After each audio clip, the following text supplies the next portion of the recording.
Uminom ka na lang ng tubig, baste. Diyos ko po. Aga-aga pa para kumain ng tuna. Magtubig ka muna. So, ayan yung binili naming kainan nilang bago. Ayan, naka-discount ako kahapon. 10 real na lang isa. Dapat 15 yun. Ito naman, oh. Mukhang nasarapan ka sa tuna na luli, ah.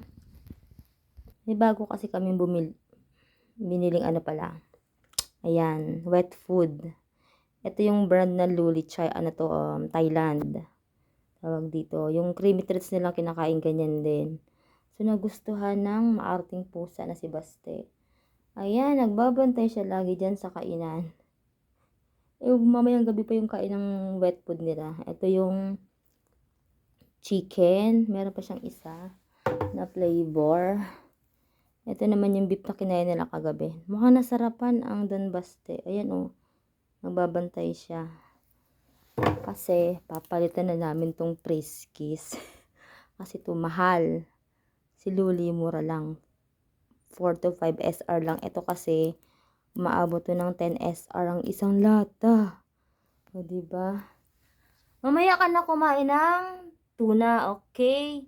Huwag mong itatapon yung mga tubig na yan kasi wala na kayong tubig. My God. Ayan, nagbabantay siya dyan. O, diba? Naubos na nga niya to, oh. Yung meow mix niya, eh. Ang nilagay ko na lang yung hindi nila masyadong kinakain kasi matutulog naman sila ngayon. Basti! Tinan mo siya, Attitude yarn. Ayaw niya nang umalis ito. Inakit ko na siya dun sa taas para matulog na kako. Baba ulit. Ayan na naman siya. Si Coco, tulog. Ayun. Yan si Daphne. Nasa Torre sila.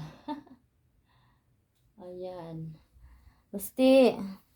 Sige na, boy. Matulog ka na, boy. Mamaya ka na kumain ng tuna kasi duba ka na, oh. Laki-laki mo na, oh. Maarte ka pa nga sa pagkain yan, ha. Pero ang laki-laki mo na. Ano yung epekto ng kapon? Kain ng kain. Ito, naubos niya na yung meow mix, oh. Kainan niya yan. Yan kay Coco Bells. Ito kay Daphne. Kasi matutulog lang naman kayo ngayon, kaya wag kayo masyadong kumain. Matulog na lang kayo. Yan niya talagang umalis. Binabantayan ko kasi tinatapon na yung tubig niya. Pero inom naman siya ng inom. Yes, papa. Sti! Sti! Sige na, boy. Hindi siya mapakali, oh. Crop top na yung damit mo, boy. Wag mong tatapon yan. Uminom ka lang. Papaluin talaga kita.